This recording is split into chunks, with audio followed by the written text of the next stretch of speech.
Hello, everybody. And we're live. Thanks, Martin, for playing our intro. That was great. And Thanks. yeah, hope everyone's doing great.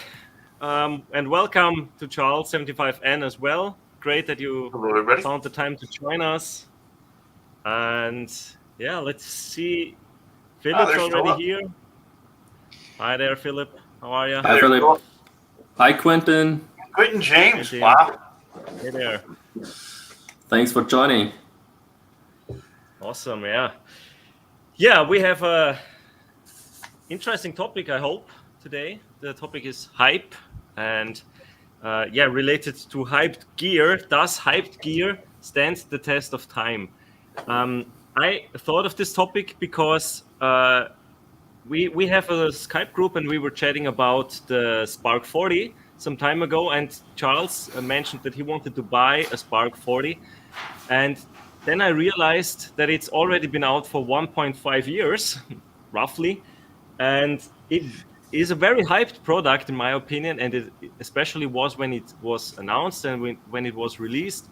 It was really quite hard to get, even when you pre-ordered it, and yeah, there was a lot of hype around it, especially on YouTube as well and social media in general.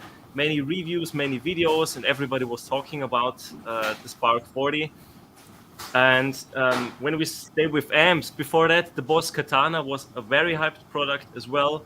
Everybody says that's the best new transistor amp. It's better than tube amps, etc. Stuff like that. And of course, at the moment, I would say the hype product number one is the PRS SE Silver Sky, which was released, when was it, 2 weeks ago? Something like that, 2 to 3 weeks ago.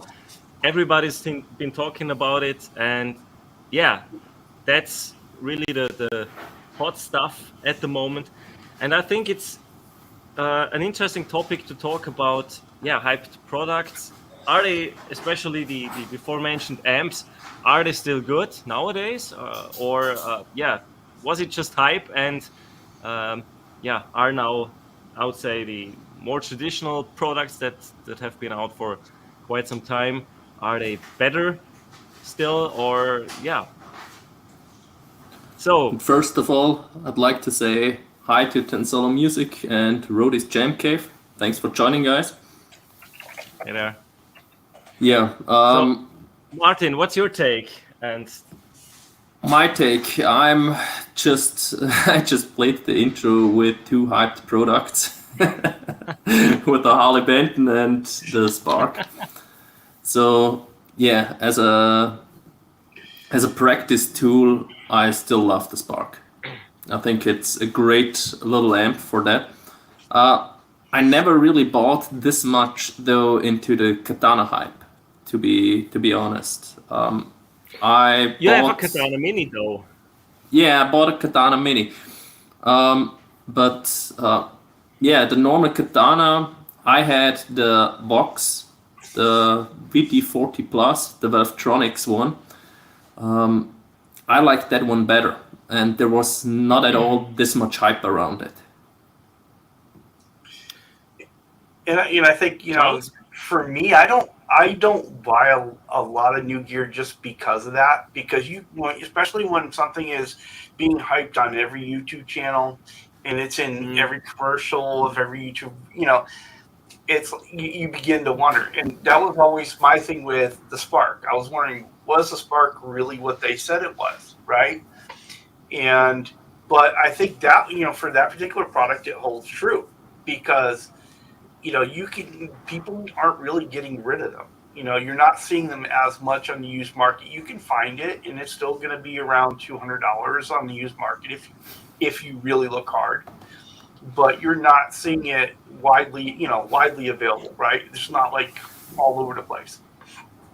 And so, that's the interesting point. As you said, you wanted to get one on the used market, but it's just not able to get one at a bargain price. It's just right, and you have that's to buy one new.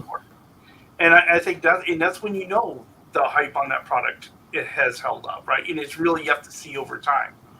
Yeah. But I think the more something is hyped, the less likely it's going to be that. Yeah, usually there's a peak when all the videos are released and when it's really the hot product at the moment, and then it goes down and maybe it disappears even after quite some time. But with Martin and we both have the Spark 40, and they released this let's call it an add-on, a package with Jimi Hendrix pedals and new functions. I think it's probably pretty cool, but it's just too expensive. It's $20 just for that add-on, and to me that's too much. But what I think is great is that they're still supporting it. And before that, they released free amps as well, and a pedal as well. I think they added to the library, so they're still supporting the product. And I use it as a practice tool a lot. And you can also use it as a Bluetooth speaker, and for that, I think it's awesome. And I even sold my Boss Katana, the other hyped amp, so to say, because I had the Katana first. It was my first big boy amp.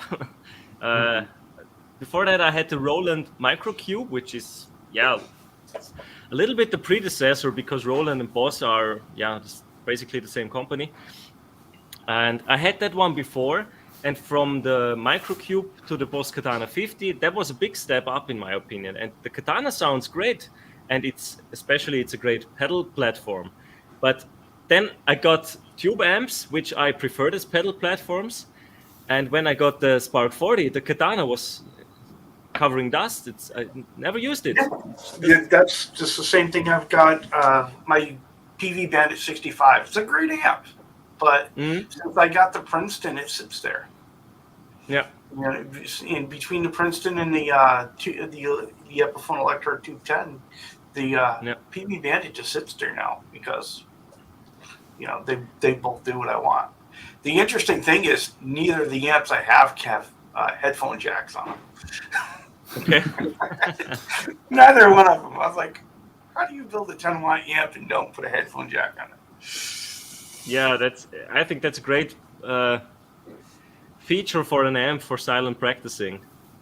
But the Katana, what was very interesting to me, I thought, because it was such a popular product, and the Mark II, it still is, I guess. I had the Mark I, and I was hardly able to sell it.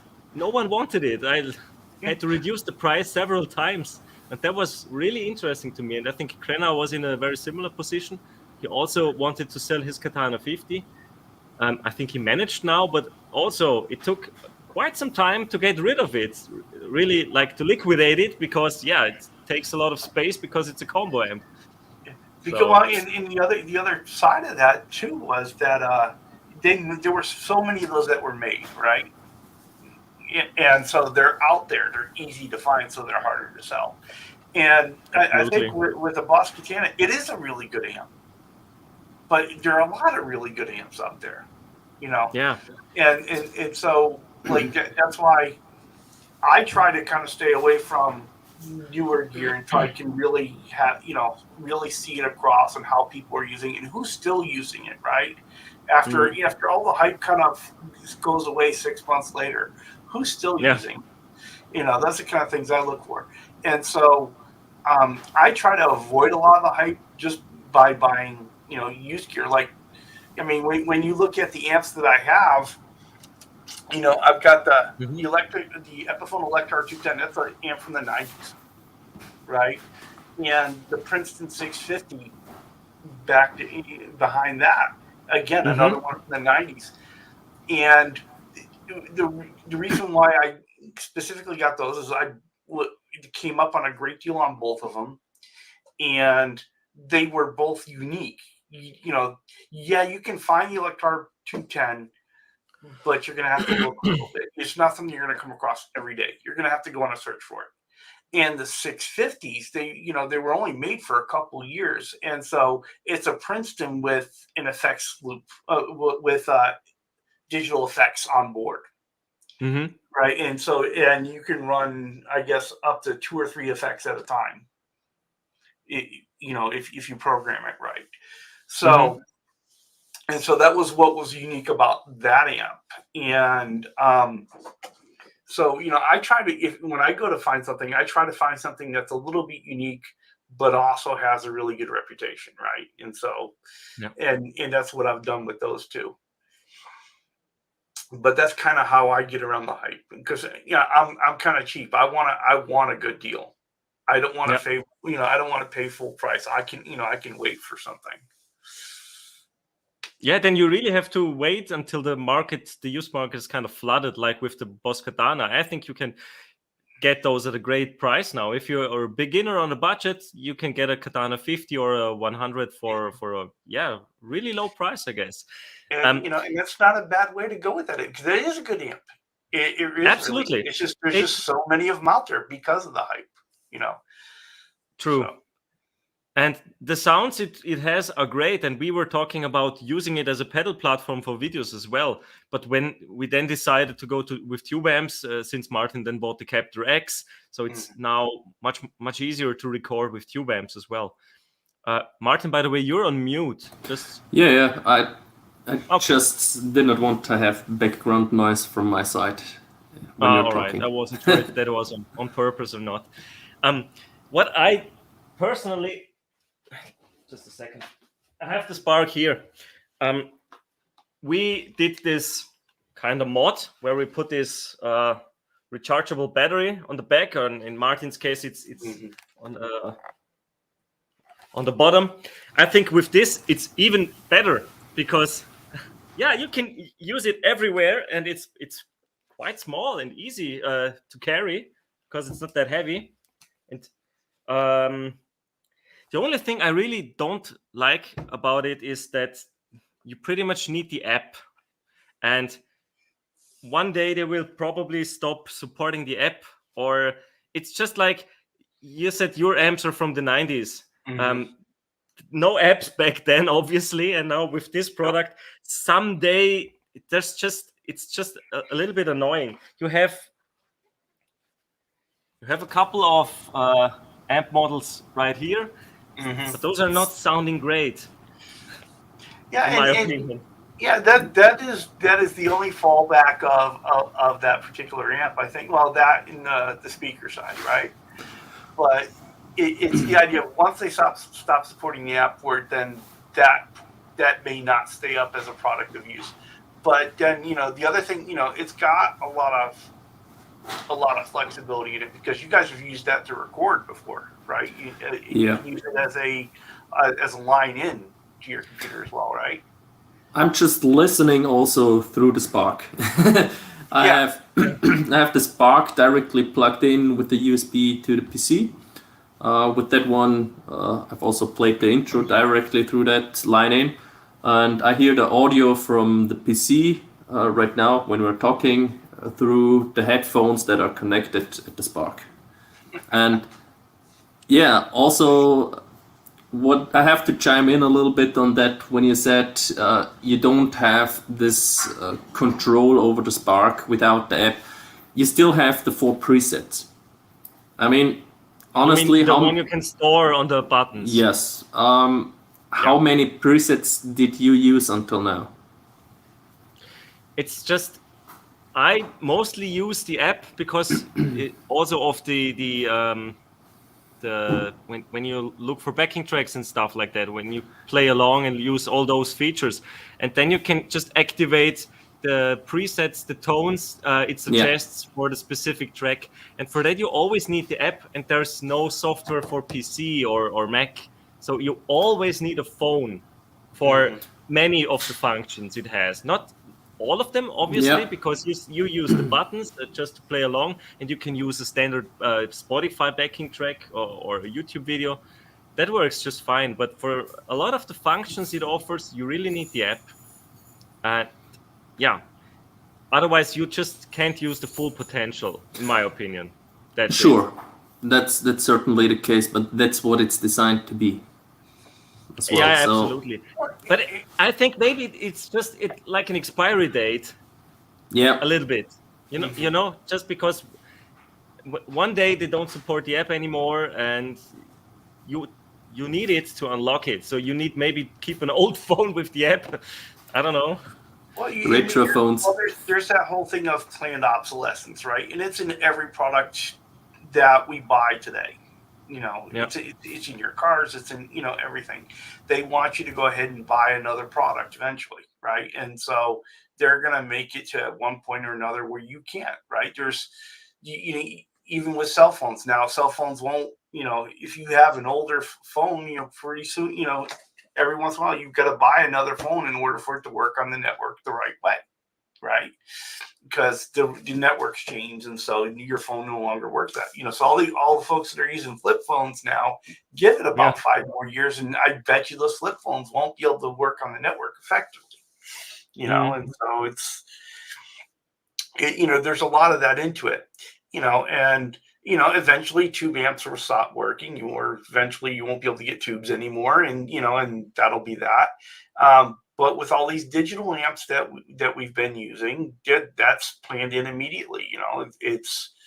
They're not really designed to be used much after 10 years, because by then the technology's changed so much. Oh, it's cheaper just to go than to get the next thing rather than going.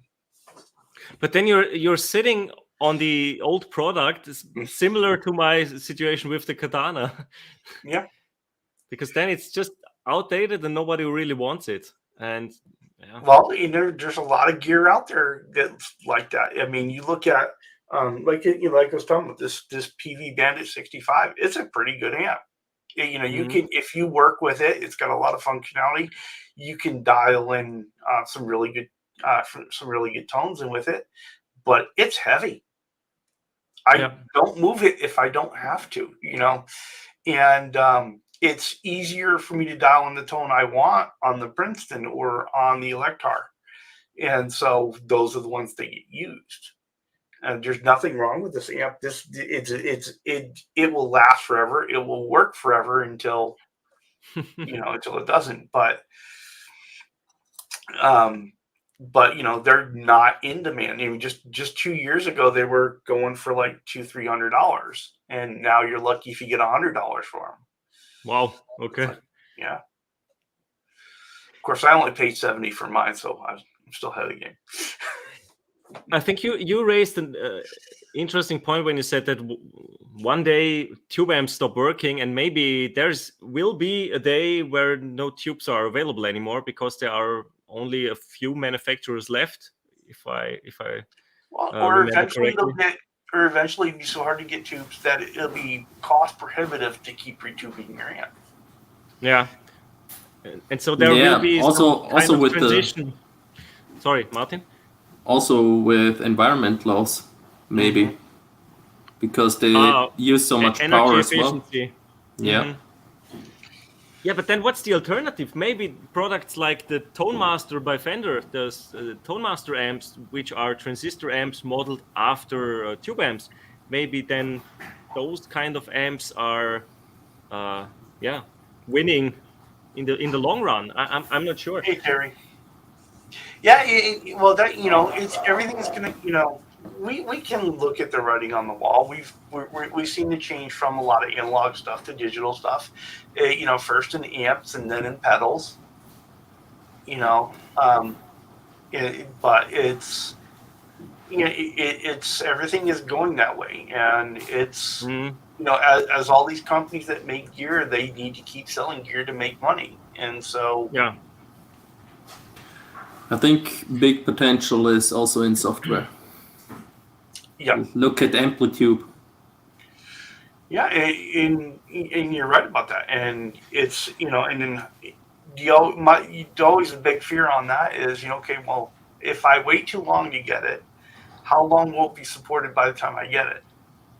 Yeah. Yeah. Right? Yeah, that's true. When there's hype, there's support. But if you get it 3 years later, maybe it's no longer supported because they're already switching to a new product, because companies always want to sell something, and they of course intentionally create the hype around the products and the new releases because they just want to sell. In the end, it's they want to make profits. That's their thing, and it's the really interesting thing here, the really kind of scary thing here is eventually the music software is going to go the way computer software did, right? So where you used to buy your software and you owned it, right? And you could move it from computer to computer to computer. Then it became you could only buy the software for that specific computer, and once you used it on that one, you couldn't move it, right? And now it's or you have a lease. Well, yeah, yeah, subscription based, right? Now it's a subscription service. You can't buy and own the software anymore. Yeah. You pay to use it every month, right? And so you think about the power of like the Adobe Suite. And so once if you doled out the money for that, you knew you could use it forever, and then you could update it. But now when you get it, you can't even buy it to own it anymore. Now you can just buy a subscription service, and you're going to pay so much a month. And the same thing with Microsoft Office and everything else. Yeah. And so, then is our music software going to do the same stuff? Is it going to go in that direction? Because that's how they continue to make money. Yeah. I personally hope that amps don't go away, because playing an amp at a certain volume, I think that's just a great experience, and it's a lot of fun. I like to occasionally crank the amps. It's just a lot of fun, and I think music, that's the most important thing, is to enjoy music and to have fun making music. And therefore, I just don't want to use exclusively software or headphones. I mean, playing with headphones, that's all right. When I'm playing with headphones, I mostly use the Mustang Micro. I'm not sure if that's also a hyped product. Maybe a little bit, not that much. I thought that when it first came out, right? And I was like, that can't, And I think what's being hyped is, maybe the price point, right? Is, to me, the price point. If it was half that, I wouldn't think twice about it. Yeah. Right? If that was $60, I'd be like, okay, no problem. Is it 120 now in the US, or 110, 120? Exactly. And so, but it's so, that product is so versatile that, if you use it as a practice amp, you can use it as an input device, right? Yeah. And you don't need an app. So I'm not sure if you can upgrade it or something like that. It's just, it has built-in amp models and effects. Right, but see, those will all, and that's the great thing about that product. That will always be there. That will always function that way. It's not going to, one day it just won't. It won't stop working because it's not being supported anymore, right? When the wife's down, that is so true, though. Yeah, you're right. but so that that's one of the great kind of new products out there. But all these when you get into these heavy software driven products, eventually those will stop. Those will stop either adding functionality or stop working altogether if the app will no longer work, right? So. And that's kind of why I like the two amps that I have, because it's a knob. I turn a knob. That knob is always going to work, and I can always dial in what I want. And if that's all it can do, then that's fine. That's all it can do. I used to have one of those Fender Mustang 1 version 2s, and you get, you end up spending so much time exploring the different tones and dialing in different things that you don't play enough, right? And so all the digital amps that are like that, I kind of avoid them because I really like that simple, just dial something in with what you have here. You're just fiddling around. One thing, to find this, you're fiddling around all the time to search for a tone you like. 10 minutes later, practice time's almost over if you just have small amount of time. And that was why I was on the fence with the Spark for a long time, because, knowing that how much it was driven by the app. And I was like, well, I don't know if I'm going to like that. But it had the other functionality of it, that you could use it as your input device. You could use it, as a Bluetooth speaker. So it was very flexible and it could do a lot. Absolutely. And you can use the knobs as well. It has physical knobs on top, and it's just like it not using the full potential of the amp. It works, but I think it's like opening up when you have the app. Yeah, and and when I had the Mustang one, I was really new to guitar, and so dialing in a tone, there was no skill for that yet, right? Didn't even know it sounded good yet. So it was like,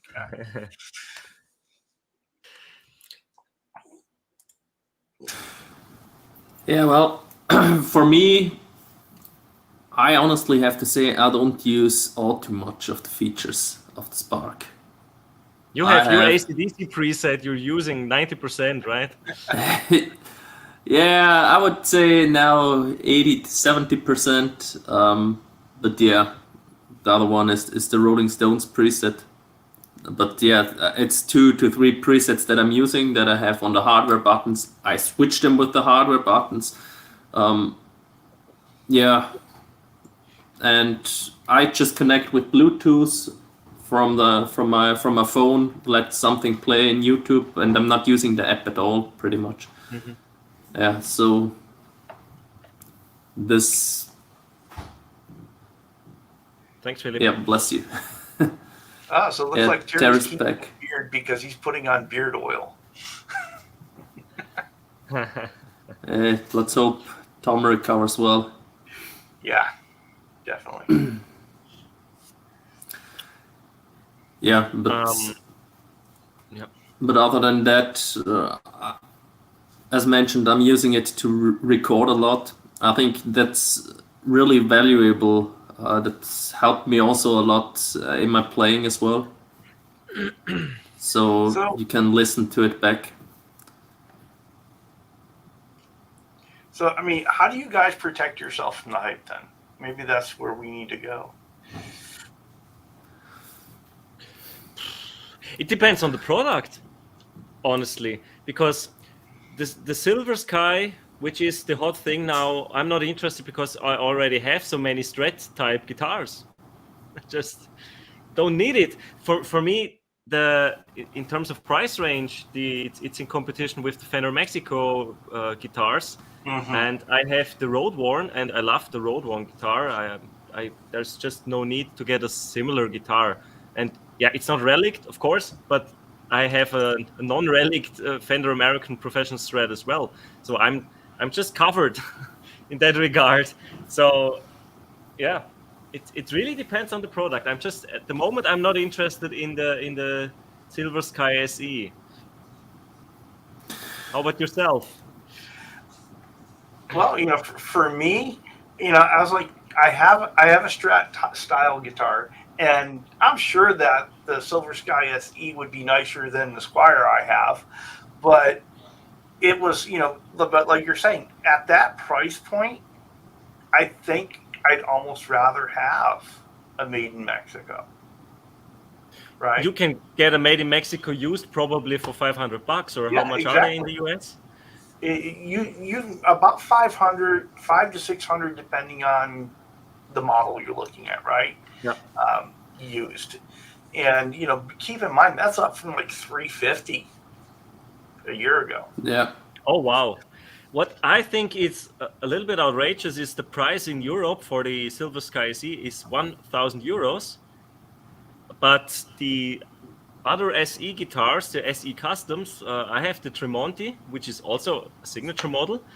That was 900 euros, or usually costs 900 euros, and that's a glued-in neck and not just a bolt-on. And usually, they always say production costs are lower for bolt-on necks. And the Silver Sky has a bolt-on neck, but still is 100 euros more than the other PRS Se guitars, at least the Customs. So I think they're just milking the cow. I don't know.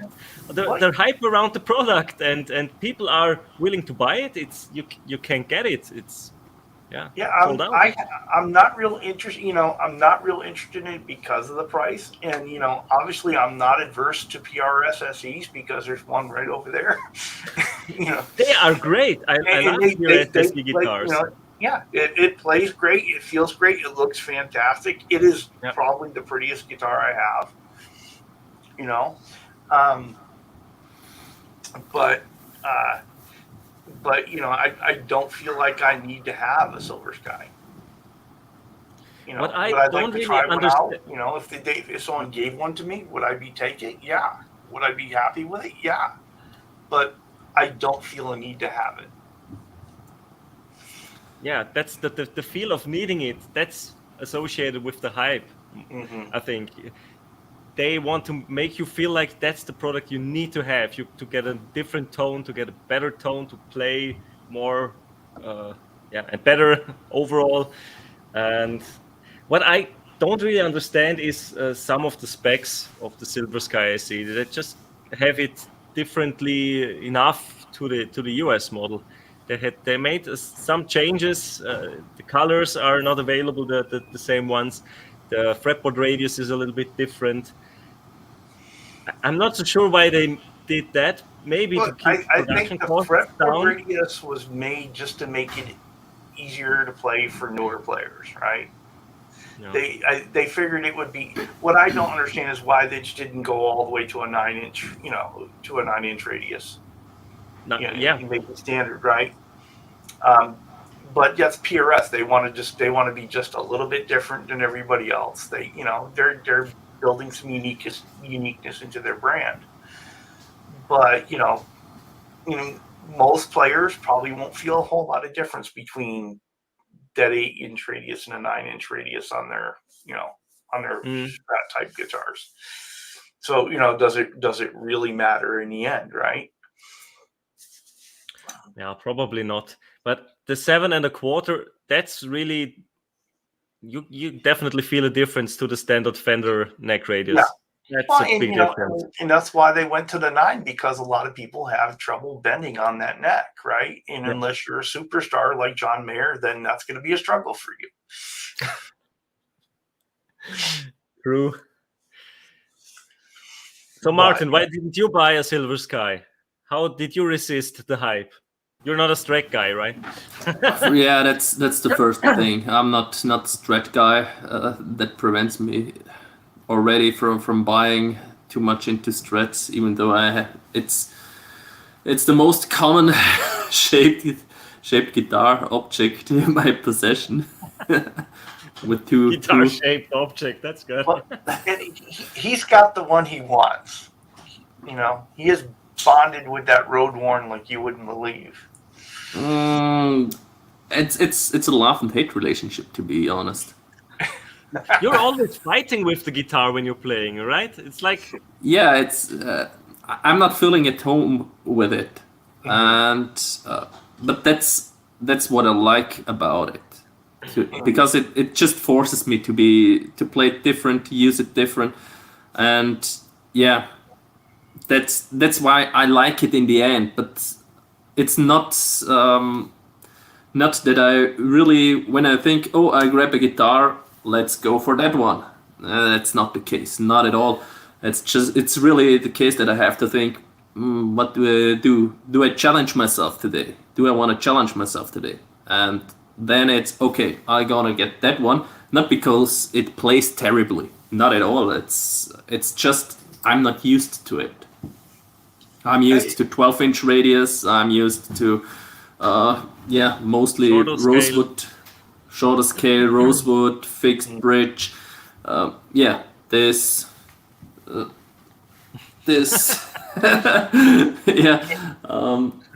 PRS scale. Yeah. And you talk about that because I have this love-hate relationship with the neck on my Tele, because it's the Chris Shiflett neck off his deluxe Tele. And I love it because it is the road, it is rosewood at a time when getting a rosewood, fingerboard has been very difficult. And but it's got the vintage tuners, it's got the CBS headstock, so all the things that I like. It is a 12-inch radius on it, and which I'm used to.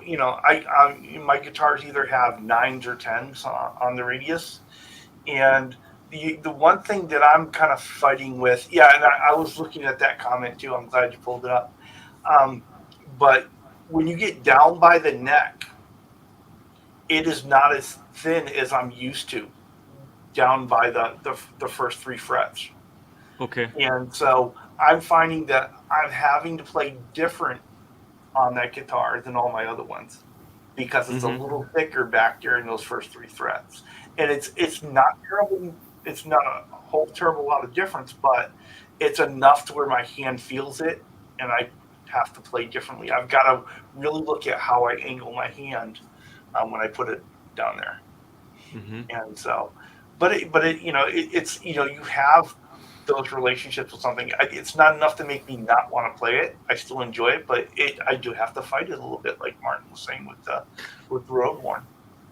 But it's not your number one guitar you would grab, right? Probably because of that. I still grab it more than anything else. I grab it a whole lot more because I put it together, right? And so that I put it together and then rewired it twice. And so it's one of those things where if I of course I'll go back to my Squire, that number 1 that I'll pick up all the time, and I've been picking up the Fabric Top Strat just because I'm been having a lot of fun with the P90s in it. But it's in the top 3 of what I play. Yeah, I've highlighted Terry's comment here. That's really true. It's really an innovation again, and why not try something different for once? Yeah, and we that's the funny thing about it as guitar players is we ask companies to innovate all the time, and then when they do, we don't reward them for it, right? Very true. Yeah, but that's really interesting because then again, many guitarists are very traditional with their specs. I want this kind of tuners. I want this neck profile. Yeah. Hey, T. Ricky. Hey there. Thanks for joining. But it's one of those things where it's I guess by going to that that 8-inch radius, it's giving you some of that feel of the 7.5 without the problem of it, right? Not all the way. How far can we go before you have trouble bending the note? Right? That's true. It's just rounder than 9.5. Yeah, but for me, I do not like any of the colors of the Silver Sky SE. That's preventing me already there from it. I have a fairly similar guitar with the Road Worn already, with a 7.25-inch radius. So yeah, I don't see the need, and even though there are plenty of guitars in my behind my back, I still have somewhat the 5-watt word approach to it. Do I really need it? Does it give me something different that I'm having? And that's even to the point where I have this classic vibe Strat that I had before the Road Worn, and I'm having really a hard time justifying having both. I have one now in the company, so that one helps. So I have one at work where I can grab it in a break and play there a little bit. But other than that, I wouldn't keep them. So, and all of these guitars are vastly different. The only thing that I have, so to say, twice is my acoustic, because I have the Martin, the nice one, and I have the Harley Benton, which is pretty much a clone of the Martin that I'm having. Just because I will never ever take this guitar out on a campfire or on hiking or anything like this, right? It costs a lot of money, and it's a beautiful guitar. It's really my dream acoustic guitar, the way it is, and yeah, I would never ever risk damaging it in that way. So Yeah, and I think that's a really good point, especially when you're talking about when you're immersed in all this hype on all these products, right? You got to look at, okay, well, is it something I would really use? Is it something that I need, or do I already have something that's just like it? The question from Pooh, I'd like to address it while we're at it. This Martin is extremely loud. Lucas, you can confirm it. Yeah. We had when we recorded, we have body reviews of both up.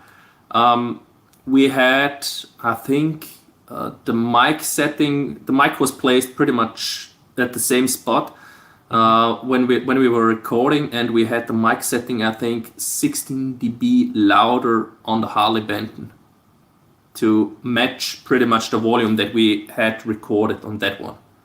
So you can figure it's a whole different world. I've used the Martin on a wedding from a buddy of mine. It was in a somewhat like catacombs. So it was a room for 50 people, all round and with stones on the wall. So it had really a lot of reverb as well. And in there, I was able to play unamplified. I had the problem when I tried to mic it and get it through the PA that the sound was getting in the way because the delay through the PA was enough to interfere already with my playing, and they were pretty much at the same volume. So we decided to play it without any amplification in there. That's how much this thing can perform. And the other one works fine. It does the job. It's a lot harder to play as well, even though I've did the setup on it, and it's pretty much it's identical. I've measured almost everything on it. It just, for some reason, I can't. You have to be way more precise when fretting it. So this is really there's a huge difference, and it's way more comfortable playing this than the other guitar, but it still does the job, and I prefer playing the thing that I don't have to fight this much. Yeah, I hope this answers the question. I think we all would on that, and it's like it's one of those things where there's sometimes you need something that does the job, and there's sometimes when you need something that is going to be beautiful and wonderful and perfect, right? And it's but in those things are situational. There are places you're not going to take that Martin, like you were talking about before. Yeah. I want to highlight Terry's comment. Was just reading that. Yeah, that's people end up with like 30 Les Pauls and all have probably 2 humbuckers, and maybe when you're a collector and you want to have them all, but I also have a lot of guitars hidden behind the Spark, but they all have different features, and that's why I can justify to have them. Do I need them? Of course not. I could live with 2 or 3 guitars just as fine, or just 1 guitar. It's just nice having them, and it's a fun to change or to go from one guitar to another, because they have different neck shapes, they have different pickup configurations. Also, my Strats, the Rode one has 3 single coils, and the American Professional has HSS configuration, which offers different possibilities tone-wise. And I think to get me hyped, you need to offer me something I don't have. And that's getting harder and harder because it also needs to fill a gap and something I really need. What did Rody say? I learned I want way more than I need. It's helped me resist the hype. Yeah, it's wanting versus needing.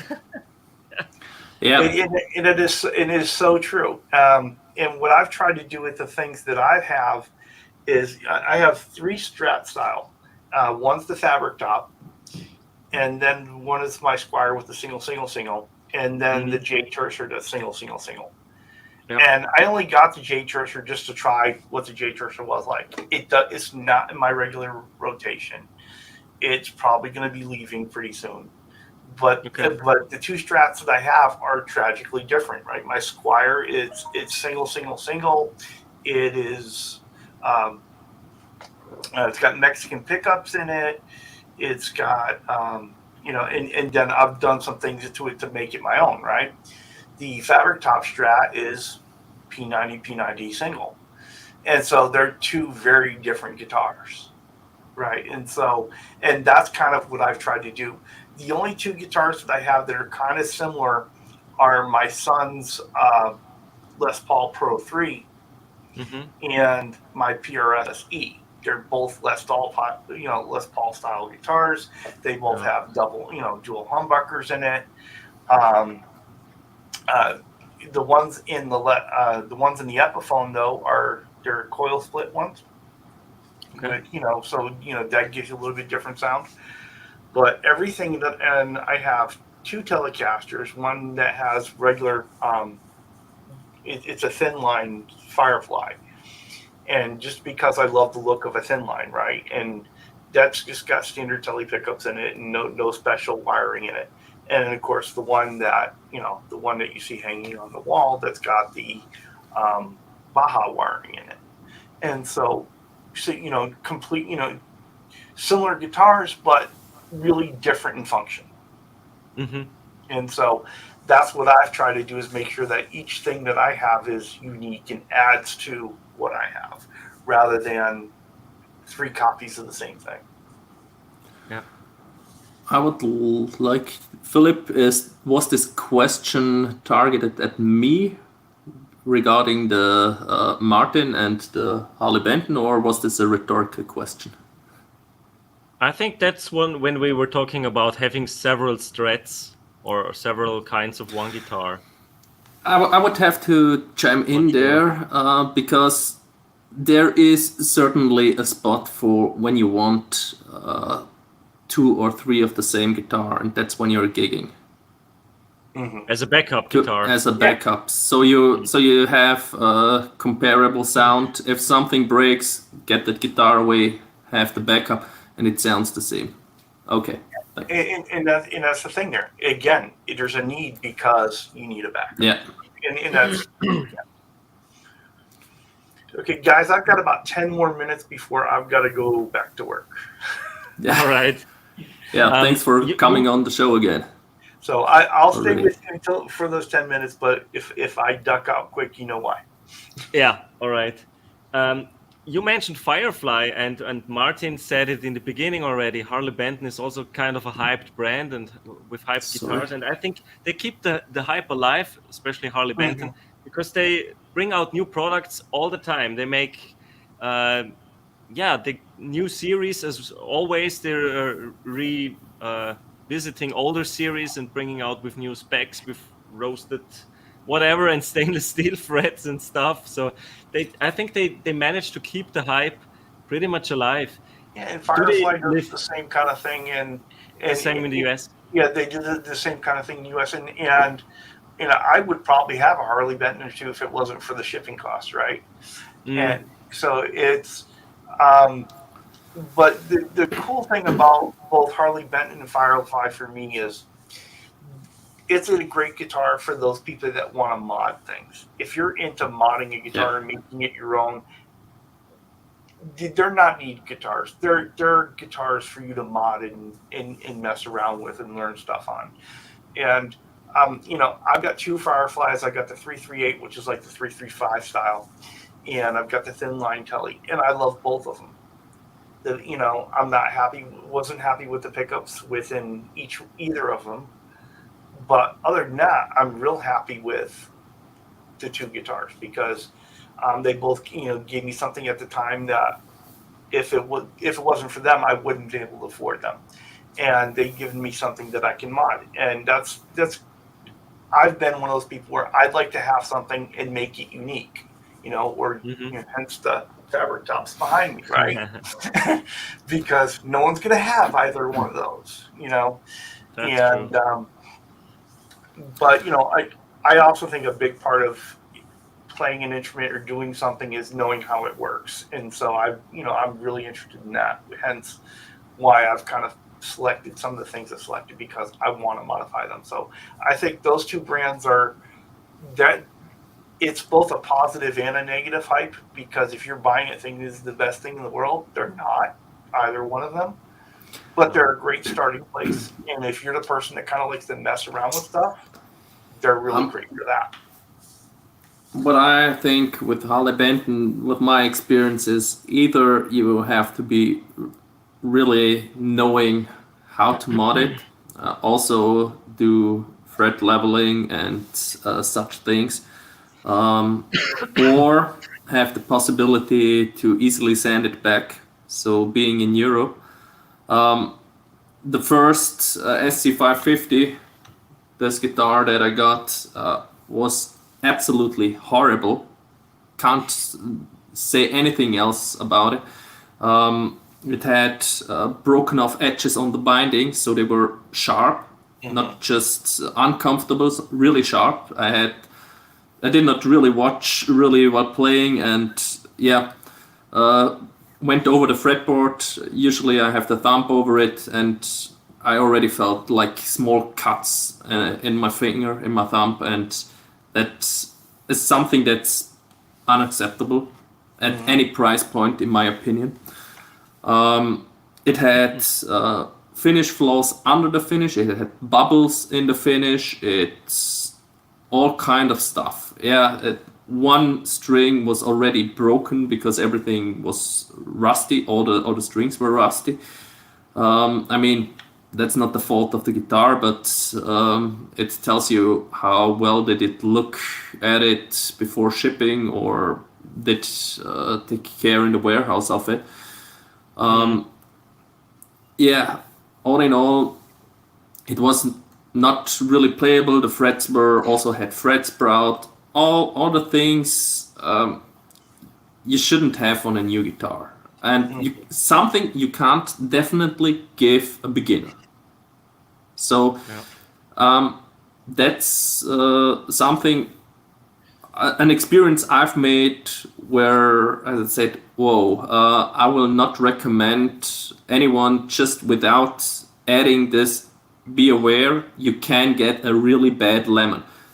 This is a good guitar. I still had to do fret work on it to make it play fine. I've changed the pickups on it. The pickups on this one were dark as hell. It was all a muddy mess. Lucas, you can confirm it as well. There was only one amp that could really make use of it, because it had so much treble that if you plug anything else in, it makes your ears bleed. So I had to change the pickups to make it really useful. And that's all things. You can't. They have their flaws. Yeah, and that's the thing. Every guitar is going to have its flaws, right? And so when you're paying $150 for a guitar, you got to realize this thing isn't going to be perfect. And that's the problem with, these things get hyped like they are so perfect and they're awesome, and you get that. And so I first ordered my Firefighter 338, and there were, and at the time I ordered it, there were a bunch that were had come out that in the run after the run I got, that there were a bunch of things that were wrong with the frets and the finishes and stuff like that. I've ordered two Fireflies, and I've got the 338 in the thin line Tele, and they both came with perfect finishes. The necks are both very comfortable on them. The fret work in terms of being level was all pretty good. Now the fret ends did need some addressing, right? And just because for $150 you're not going to get a guitar that's got that done. And like I said, on both of them I don't really care for the pickups. On Yep. the 338, I got rid of the bridge right away because it just rattled and made tons of noise. And I love playing that 338 just acoustically. It sounds so good, right? And so, but I bought them with the idea of, look, this is a sub $200 guitar. It's not going to be perfect. I can't expect it to be perfect. And I know that going in. And I think that's the approach you take with anything. And that's why I can say, when someone buys a Gibson and it's got quality issues, you paid the money, not to, that's what you paid the money for, not to have quality issues. And so it's nice to see that Gibson has turned a lot of that around. With Gibson, it was kind of like an anti-hype for some time when they all had this, what was it, Play Authentic a couple of years ago. There was like many people were really against Gibson, and they had to recover and also up their game in the QC department. Still, Phil got the guitar that he was not happy with. But Les Paul. Yeah. Mm. All right, with that, guys, I am going to have to go ahead and step out now. Thank you for having me on. Thanks for being on, Charles. Thanks for being here. Yeah, it was awesome. All right, I'm gonna keep you guys in the background as I go back to work.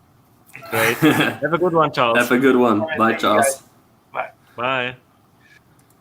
So Terry said the quality has improved. Yeah, I hope so. I have bought how many Harley Bentons? 5. 5, I think. Yeah. Two of the single cut, the acoustic, and 2 the double cuts. 90. And all had their flaws. Some more, some less. The acoustic one was really good, so that one was pretty much the exception.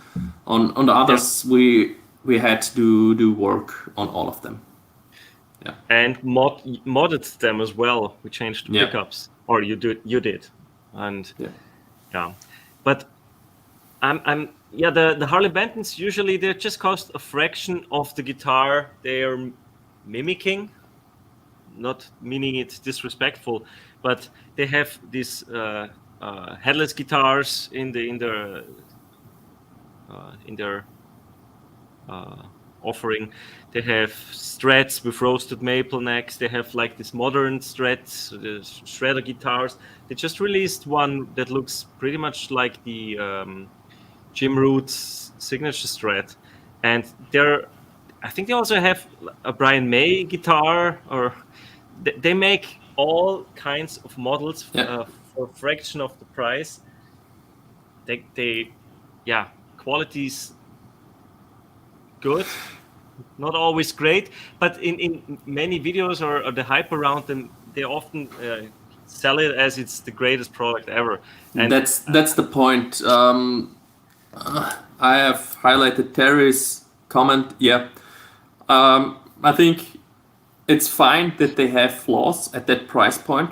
That's okay for me. But the way it's often sold is it competes with a brand new Gibson, and it's the best thing ever for no costs, and that's simply not the case. Obviously Gibson can also have their flaws, and they're famous for it. Or not just even Gibson, maybe Epiphone.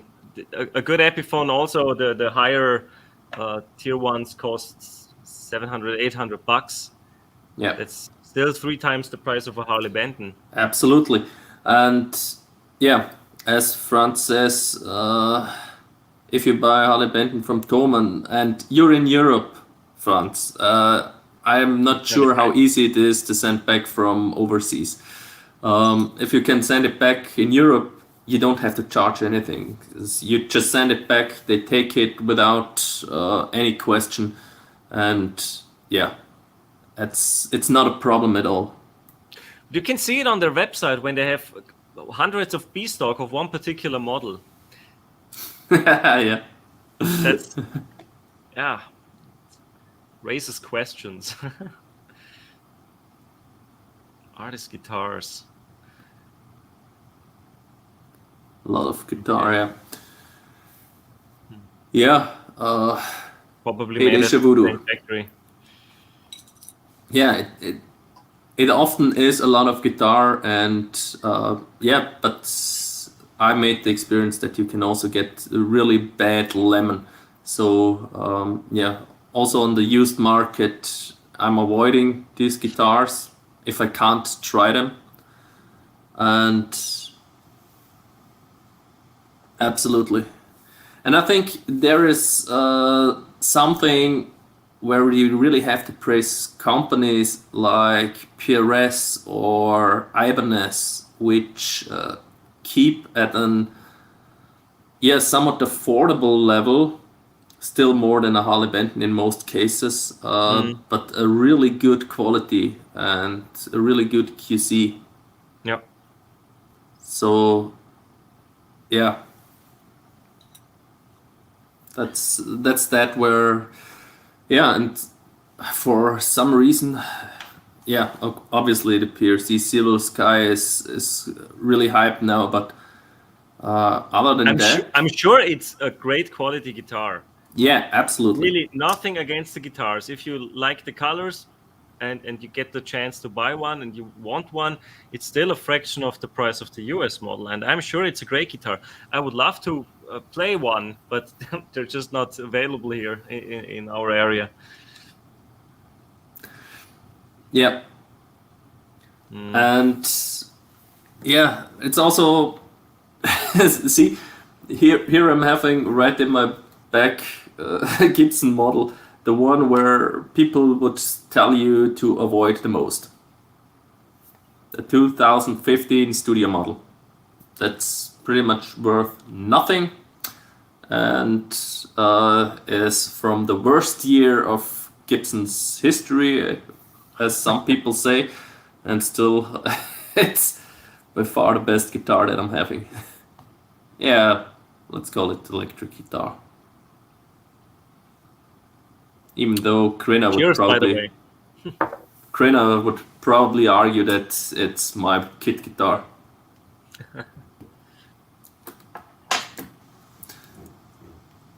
Yeah, the Ibanez semi-hollows. I have the AS153. That's an amazing guitar. That's not really I'm not sure if you can still call that one affordable. It's over 900 euros. But they have in the Art Guitar series, they have guitars for 300 to 400 euros as well, which is considerably more than the Harley Bentons. But in terms of quality, they are far superior, I would say. And Ibanez guitars in general, I'm a big fan. I have 3 Ibanez guitars now, and I love all of them, the way they play, but I don't really have a budget one.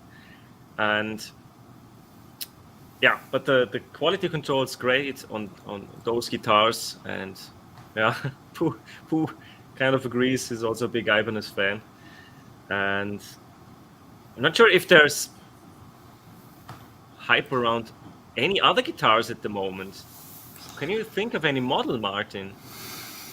Especially not really. Maybe an Ibanez, but well, if you're looking at YouTubers, it got to be a Gibson Gold Top. Okay. Yeah. Maybe. Yeah. RJ Ronquillo got one. Oh, okay. The Hydra, that's hard to get. You need to steal it from Steve Vai. Man, that's one. And you need a pickup truck to carry it. I don't want to be the one to do a string change on it. Okay, you need to take the day off. 13 on the harp, 7 string on one, that's 20, and the 12th string, 32 strings, right? Something if I'm not like mistaken. That, too many. And a bass, I think, right? 4 from the bass. So. 36. Yeah, just insane. What I in my preparation of tonight's stream also thought about pedal hypes. I think that's also a very interesting topic to talk about, because with pedals, it's usually when they are released, there's a pretty short-lived hype because they are released. The company sent the pedals out to the YouTubers and to social media people in general. Then all the videos are released, and then that's get its, I don't know, minute in the spotlight, and soon it will fade away, and many people then gravitate to the classic pedals. I'm not sure if the pedal hype with newer pedals is that long lasting. What do you think, Martin? Hard to say. I'm not. I think every week there's a new hyped pedal, at least one. See, I don't get hyped that much by pedals. I'm not a pedal guy. Sounds crazy. You're just a pedal fanboy. Show your T-shirt. I'm an LPD fanboy. That's what I am. See, there it is. I pretty much know what I get with Lawrence. I know when Lawrence makes a pedal, I am pretty much bound to like it. So yeah. And yeah, Terry, I probably got the 1 out of 10, probably 1 out of 100 or 1,000 studio that is really great. Yeah. But it was also a guitar I could play and try out. So. And talking about pedal hype, Poo Ninja stated the obvious. It's the Klon, which goes for 3,000 or 4,000 now at the moment, which is insane. I mean, it's probably a good sounding pedal, of course, but is it that much better than a Klon style guitar by Wampler or any other pedal manufacturer? It's probably not worth 10 or even 20 times the price. Klon style pedal, you mean? What did I say? Guitar. Clone pedal. Klon style guitar. That would be interesting. A built-in Klon. No, pedal, of course. Yeah. Yeah. So I'm not so sure about the pedal hype. And the King of Klon is also very hyped, and you have extremely long waiting lists for those.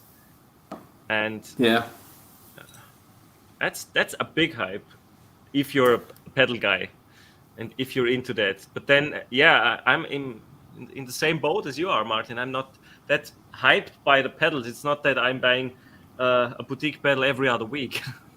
Not at all. Most of my pedals are not that expensive. Yeah. So and not that new either, because I also bought used pedals. The Boss pedals, which are indestructible, arguably indestructible. You can buy those used. Why pay full price? I mean, they're still awesome. And many of my pedals are actually second-hand. Pedal was probably the new Maestro series, if you ask me. Those are the ones by Gibson. Yeah, those are pretty hyped. That's true. You see them everywhere. But I'm not hyped by them at all. Like zero. I don't know why. Thanks, Charles. Yeah, I don't know. I think for me to really cause hype, it needs to be something either really outstanding in its field or something very different. Pedal or in general? In general. Let's say in general. I think when we're looking, let's get back to the Spark. The Spark, when it got out, was very different from your typical. Yeah, not very different. The Yamaha also did this somewhat, but it really went for that approach with the app, with the practice, with the chords that are shown directly in the app. That's a pretty unique feature, I think. That was a fairly unique feature, especially at the time when it came out, and that thing also with the reviews, it really did sound good, also at low volume, and what I love about it is the dynamics these amps have. Man, it really feels good to play them, even at low volumes, especially with headphones. It's just great modeling. It's great modeling, and that convinced me. It was not so much the hype that convinced me. It was product. Obviously, with the hype, there were so many reviews that I could really also see the amp models that it came with, and the models that I was interested in to have for at home, especially the JTM. All you guys that are longer here know I love my JTM, and I wanted just something that sounds fairly similar at home, where I can play it with headphones, with that, and also gives this edge of breakup crunch territory of the JTM back fairly well, and this was the case with the Spark, and that was the thing that convinced me about it. Yeah. Not I so think much the Spark didn't hype disappoint. itself. I think it's there was a lot of hype, and then they released the white version, or pearl, whatever.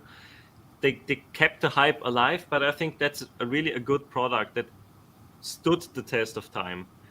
And especially newer products, obviously it takes some time to if they fail or if they succeed in this regard. But yeah.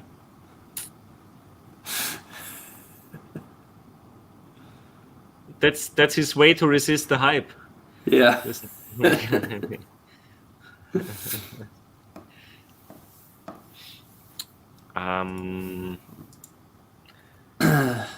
Okay, Yeah.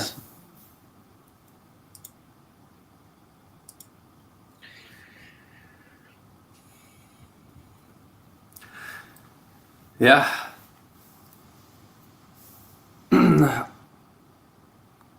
So that was the thing, that the hype product that that really got me, and with the Harley Bentons, the first thing I got was the acoustic Harley Benton, and that one was just because I wanted to have the acoustic that is pretty much the same as my Martin, so it plays very similar, and I don't have to adjust much, especially as I was a beginner back then.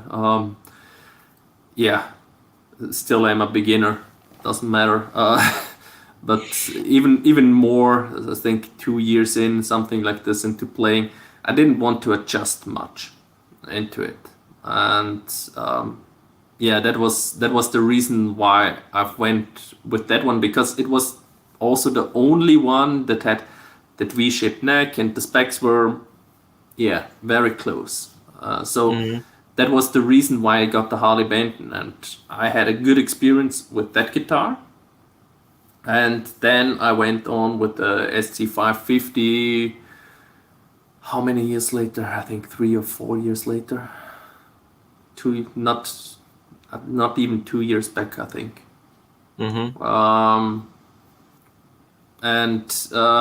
Wanted the SC550. I've sold my Epiphone Les Paul Custom Pro a few years back, and got the 335 instead. It was pretty much an exchange. First the 335, and then let go of the Les Paul. And I've wanted to have a Les Paul shaped guitar again, and went with the SC550. And that was the first downer then, and the reason was because I had a good experience with the acoustic, and yeah. And a lot of QC issues on the first one you got. On the first one, on the second one also some that were manageable. There's just another thing that came to my mind when it comes to hype. That is special features on guitars. Some years ago, were there a lot of roasted maple necks? I don't think so, and stainless steel frets. I think those features of guitars, especially also on affordable guitars, Harley Benton has those, for example, that we're always using them as an example, but you could also say Ibanez, are using those a lot more in the last 2, 3, 4 years than in the past. Would you agree? Yeah, I think the first time I've heard of roasted maple was also on my 335. On the torrefied maple fretboard. Yeah, the fretboard. Yeah, it's also torrefied maple on mine. So this was 2017, something like this. But they didn't promote it that way. And no, is the neck mahogany or no? Mine is also maple. Okay, I have a maple not neck. Roasted. Yeah. No, not roasted. Okay, that's a standard maple neck. It's just a fretboard that is roasted.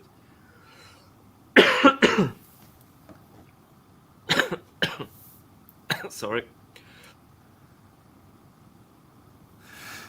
Yeah, that was certainly a hype, and Terry said, yeah, the hype products, the Marshall Code series and the Fender Revised Mustang GT series, yeah, those were haven't heard them anything good coming out of them yet. Yeah. I think they came right around the corner with the Katana, right? Yeah. So like a couple of I years think ago. so, yeah. And then the Katana was superior and more successful. See again, I don't understand why the Vox, the VT40 did not get any hype. And Vox the Valvetronic series. Yeah, because that little amp was really a good amp. Yeah, maybe it was too expensive. Because yeah, I think I've paid €400 for it back then. When I started, that was 2015. Was it? Yeah. Yeah. Bought that one 2015, and when I tested the Katana, after I already had the Vox later on, I was not impressed with the Katana. To be honest, it was good, but I liked the Vox better. But yeah, I think probably it was the 50, yeah. Okay. And yeah, I think it might have been the price point, because the Katana was considerably cheaper. I think more 200 affordable. euros. Yeah, I think when I got it, it was 200 euros, and yeah, it has a couple of built-in amp models or styles. Market in Australia. Ration copies. Okay. Silver stock. Yeah, if you have the chance, try them. They can be really good as a second guitar or campfire. If you get a good one, I would try another Harley Benton acoustic anytime for something like this. You just probably you can watch our body review. It also sounds in my opinion, fine with the recording. In the room itself, it's not that wow effect that the Martin, for example, gives. That's, as mentioned, it's just a different league, but it's also a different league in price point, and yeah, you can't expect. You can't expect the same thing for that price, and it's, yeah, I think with that guitar it's really justified to some point. I could justify the money I've spent on it way better than on any custom shop Les Paul that costs probably about the same, or not even custom shop Les Paul. Or be it custom shop Strat, Tele, whatever, call it, PRS, any electric guitar. I don't think any electric guitar can be this much better than one that's sitting around 1,000 euro. Especially when we're talking about something like Ibanez that throws out amazing quality at that price point. I'm not too much a fan of the pickups Ibanez makes, but that's something that can easily be fixed. Yeah, and this is a matter of taste. That's my personal taste. But yeah, that's some, on the other hand, really love the Ibanez pickups more than they do, for example, the Gibson ones, or yeah, the Super 58 in the semi-hollows, right? Yeah. Yeah, a lot of people like them a lot, and I'm happy with them as well. But of course, they're just different compared to the Gibson pickups in yours. Yeah.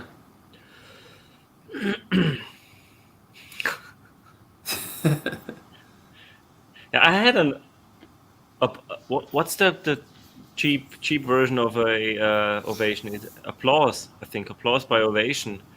I think that was one of the first guitars I played with the plastic back weird guitar. I didn't like it that much, but it was standing around at my then girlfriend's place, now wife, in her apartment, because she got it from her dad. But I didn't really like it that much. I prefer wood acoustics and not this round plastic. Yeah, plastic.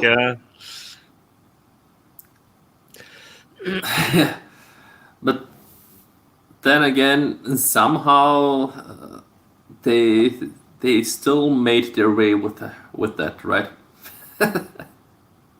But why are they popular in the first place, Ovation? No disrespect or this, but what's good about them with the plastic on the back, the round back? Is that because it's round? Is it sound? Is there something positive about the sound? I think because they were cheap. Is it just price? Okay. I think, maybe guys in the chat can help me, but I'm not sure why they're popular in the first place. Sorry for my ignorance. Not my thing. And I think they have a somewhat different sound as well. And yeah, Terry, I think they were light. Not awkward to play. Well, just awkward looking a little bit. Who on the other hand says standing is okay, but sitting with no Ovation was awkward. Yeah, it's just because the back's this round. It's the round back. It's weird.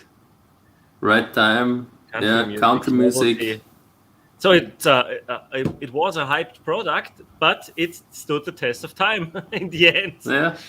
Sounds a little bit like it. Hype. What do you think about the hype in vintage instruments? Is there a hype, in your opinion? Yeah, the bowl also gave a different projection. Yeah, so they have their different kind of sound. So okay. Yeah, vintage. Oh my god, what should I answer? I mean, have two very old guitars behind me. you were hyped, but I'm not sure if you can really build a hype. I mean, there's a hype obviously for specific years of specific guitars, like the early 60s Strats and the 58 Les Paul and stuff like that. But that's just a lot of mystery and myth around those guitars because you can't get one because they're so darn expensive. And so few of them. And yeah, you can maybe get a custom shop that built after that one and it still costs 10 grand. Hey, and it's also the players that made them big.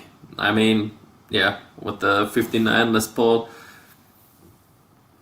you have pretty much all of the greats in the 60s played one, with the exception of Jimi Hendrix. Yeah, or had one at one point. So there's the myth about that, and it's hyped because of this.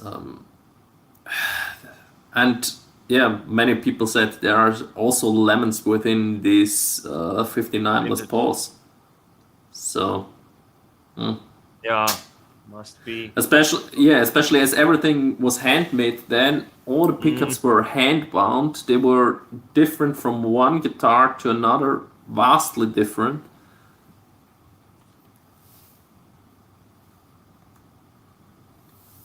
It's Jimmy Page video. Page didn't tour with his Martin. He recorded with but a Yamaha. Yeah. Okay.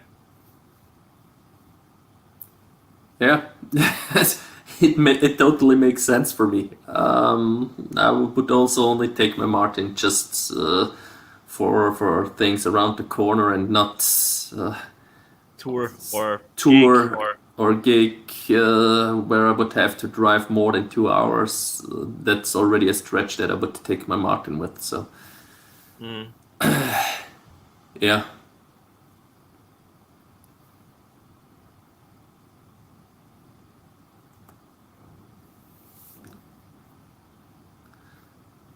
Wow, okay.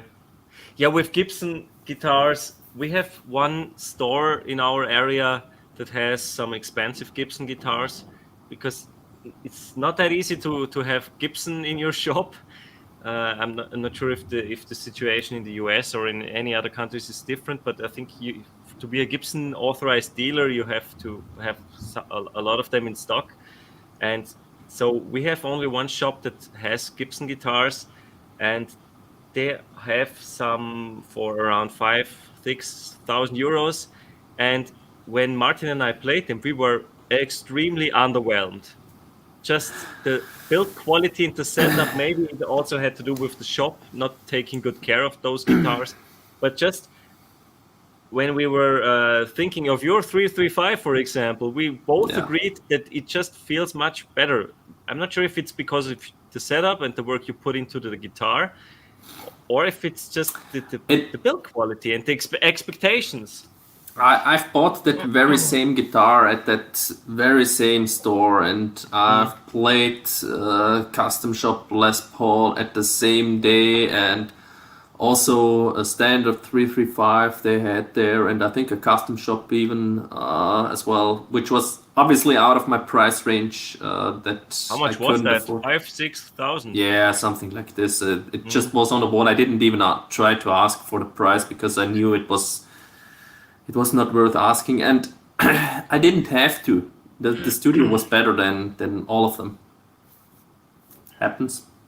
Yeah. And I'm not mad about it. Lucky you. If you would say that the studio is the one that I can afford, but I don't like it that much, that would be a bummer. Yeah, I'm but glad it turned out this way. Certainly, but I would have been able to afford the standard as well. Maybe not right on the spot, but I would have taken the standard as well. That was not really the problem, but I've decided for the studio instead of that because it was so much better. Yeah. Yeah. Terry's right. We have Eastman. We have a shop that has a lot of Eastman guitars, and I played a Eastman Les Paul there.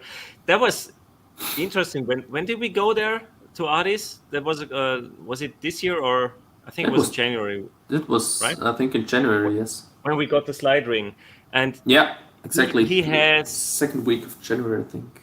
And he has two Gibson Les Paul, but old ones from the 70s. The one is a gold top. What was it? 58, 57, 58, but reissue made in the 70s, and the other one was a Les Paul custom, 78 or 76, something like 78, that. I think. Yeah. That was a heavy guitar. Oh yeah.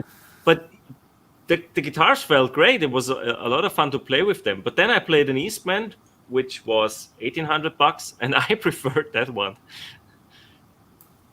It's just the build quality, and it's being a new guitar and being a lighter guitar. Eastman is great, and I think it's a brand that deserves the hype, because for the quality you get, the guitars are absolutely amazing. And I think if Krenner would be here, he would agree, because his number one guitar is an Eastman, and when he played it at that very shop, he fell in love instantly. And yeah, it's really, I don't have a lot of experience with Tokai. There's also a shop that had some Tokai Les Paul copies, but I didn't play them. Did you have the chance to play them at the other shop? Which one? Tokai. Sorry? The Music Paul has. Yeah. Did you play them? I played one. Which one did I play? I think it was the 335 style. Oh yeah, they still had that one. That's Japanese. right. I think that one was a Japanese Tokai 335. True. You even plugged that one in, right? Yeah. I was looking for the Les Paul ones. I was interested to try one with the P90s, but they didn't carry that one anymore. Yeah, I was fairly disappointed with the wiring of it. It was mainly the pots. The taper on it, I did not like it all, because it was pretty much on-off switches on that one. But that's not. It shouldn't. The guitar itself was not affordable at all as well. I think it was even more than my studio one. So made in Japan is not affordable. No, it's not of the affordable range. It played well. It was not great. Again, I would have taken that one any day over it. Or an Ibanez. Or your Ibanez. Just wanted to say your Ibanez. Way better feeling guitar.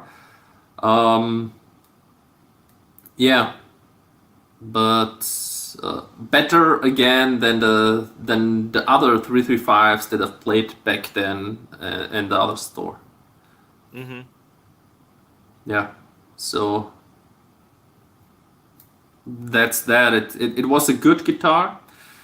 It also had somewhat flaws that for someone that just keeps the volume up all the time and does not do much on the tone control and so on, it's not an issue. They probably wouldn't even notice. And definitely not for you. You're using the pots all the time. Yeah, see, there again, I'm not that much of a pedal guy. My pedal board is fairly stacked with good pedals, but it's mainly amp in a box pedals from Lawrence that I'm using in my JTM when I'm having it clean and have to keep it down. And everything else I usually do with the volume and the tone control. Not as good as others, but still practicing all this. For example, I'm not one of those who can adjust it directly within a solo, but I already, at least I know where the spots are where I want to in general.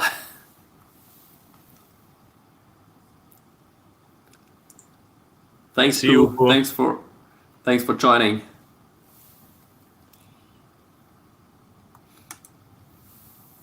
Did you just click on the same comment as I did? No, that was you. Okay.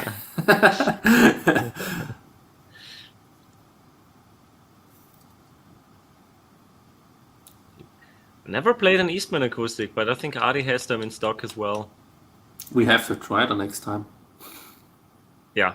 I mean, I don't need another acoustic because I don't play the ones I have. The cheapest acoustic I have is the one upstairs. That's the 3/4 Fender, the Sonoran, Mini Sonoran. That's kind of an acoustic couch guitar I bought for 100 euros. And that's the one I play the most because it's next to me. It's always, you just grab, it's just convenience. You grab the guitar that's next to you. Same here. I don't like guitars in cases. As mentioned, that's for me already a stretch. Let's make this a little smaller. No, I can. It's already not necessary. It's already a stretch for me to go over there or go over there, grab this guitar because I can just make this one. Yeah. It's even strategically placed there. Even to the and even to the point, I told you once that I really was thinking of getting rid of every other guitar except for the acoustic ones and the one I built for my son. Really? Yeah. 5-watt world mantra to the max. Yeah, because I was so much using only this guitar all the time. All the time.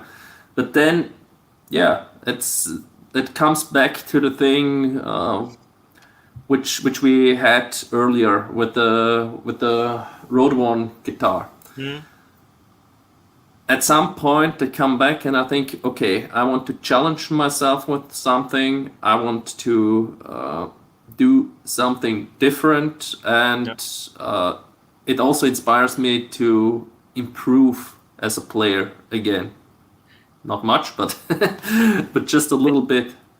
You could really try to tune it to E flat, because maybe that even inspires you even more, because then it's this guitar that inspires you and you have to fight, and maybe with E flat and the lower string tension you prefer to play it.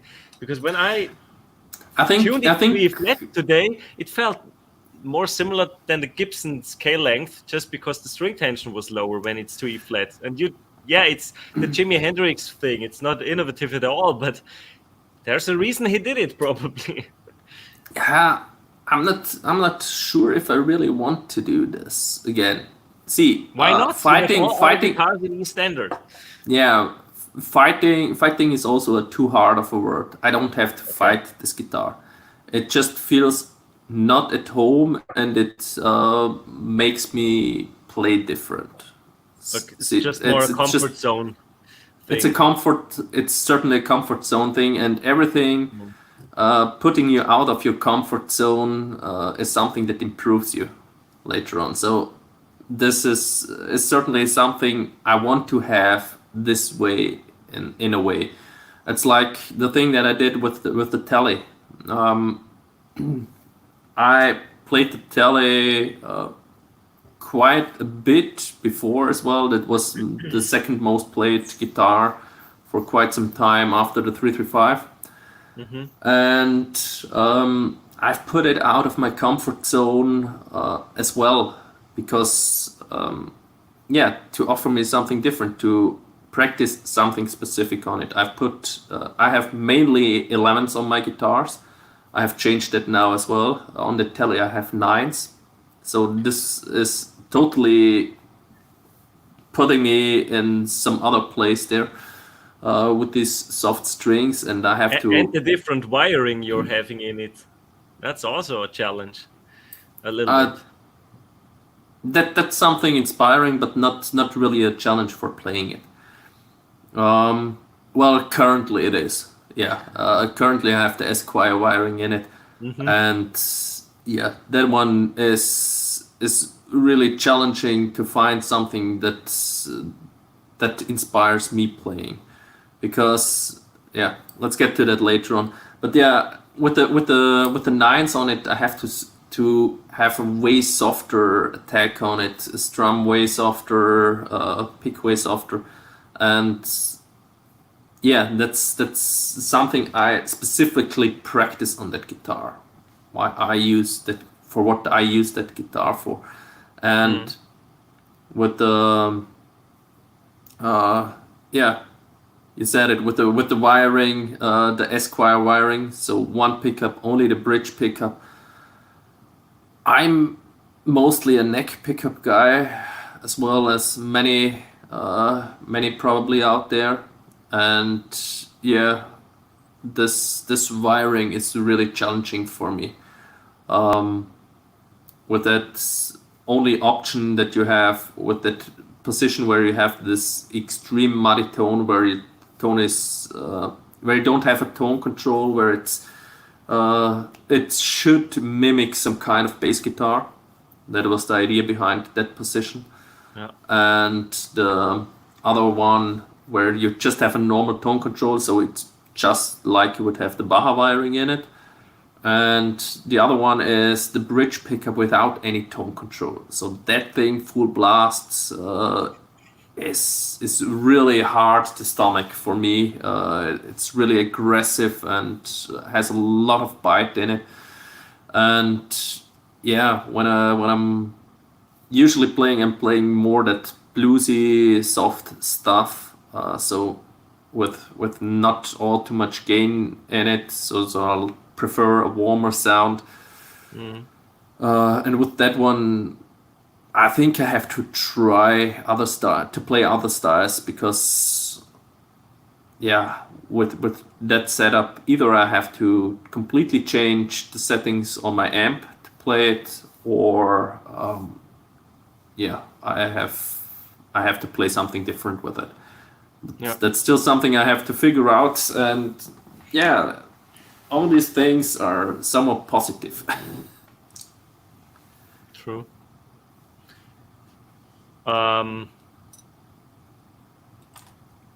Do you have some piece of gear, being it a pedal, a guitar, amp, or anything else that you're hyped for at the moment? Or that you're at least watching closely when there's any coverage on videos? Is there anything you're interested in and you're following actively, more or less actively? No, not really. Let me see. There was this. What was it? Positive Grid has this. How does it call it? That new interface they're having. That riff. Okay. Yeah. Positive Grid riff, which they have with the bias effects. With the software that they're having for the Spark. So it's a small recording platform with the software. So that thing looks somewhat interesting, but I'm not really hyped for it. It's nice. Maybe it's more like Charles with the Spark 40. When it gets on the used market and it's you would check it out there for a grab, I would certainly get one for, let's say 10, 20 years less than it's new. So that would be something about 80 years, something like that, including shipping. So yeah, that thing would be interesting for me in some way or form, but not that I'm really hyped for it. Okay. Yeah, I'm currently a little bit hyped, as you know, for Headless Guitars. I really want to play the Ibanez Quest guitars, but they're nowhere in stock. And when I contacted Adi from Adi's Guitar, in January he said he's expecting a shipment in mid-February, and when I contacted him recently, he said it's probably in May that they will arrive at his shop. So with all the craziness going on and the logistical problems and the back order, it's really hard to get the products to try them out because I'm not yet sure or convinced that I want the headless, but I want to try it, and there is a certain chance that I will take it home because it's being an Ibanez and a stretch shape guitar and unique enough to be an addition to my collection because it's a headless, it's a very light guitar, it's very ergonomic, and it's just a different beast. But yeah, hype a little bit, not that much. I played only one headless before that. I think there was a Mayonnaise. That was $2,500, so far more than I was willing or am willing to pay. Would be my most expensive guitar for a guitar I'm not even sure I want. So I'm not sure. I was looking at the Dalaham, is it called? The Harley Benton Headless Guitars. Yeah. I was looking at them as I well. think something like this. But I don't like the way they look. They're like a little bit look like stretch or a little bit wide. The bodies, I think the Quest guitars look much better. And from that series, I prefer the one with the dual humbuckers. The what's it called? The slanted frets, the black one or the blue one. I like those. The best looking one would be the 7-string, but I'm no thanks, no 7 strings. 6 are challenging enough. 6 is fine. Otherwise, I stick to a ukulele. No, but I don't like the look of the HSS Quest guitars. The pick guard looks weird. I'm sure they're great playing guitars, and the Ichkanito one, the white one, his signature guitar, it looks nice, and the videos, I think they were released last year, and I think Krenar, who just showed up, hey there, buddy, he played a Quest guitar as well, and he said it's a great playing guitar. It's not his cup of tea, and yeah. Want to join Krenar? Yeah, let us know. We can send you the link. But I'm not sure if there's a hype for headless guitars at the moment. There are the Stramberg guitars as well, and we've mentioned Keith from 5 Worlds a couple of times. He also has these Stramberg guitars, the headless ones. I think they look great, but those are much more expensive than the Quest guitars. I think they just have this nice price point I really like. They're around 1,000 euros, and yeah, I'm a little bit hyped for them. But is that still hype? I'm not sure if we're going from hype to gas now. I think that's more gas than more really gas, hype. right? But is there the hype would be more like the general thing in the community? Is there a headless hype? Probably not. It's too niche, I would say. Too far away from the traditional shapes, and I think most people would miss them because where would they place this? Come on.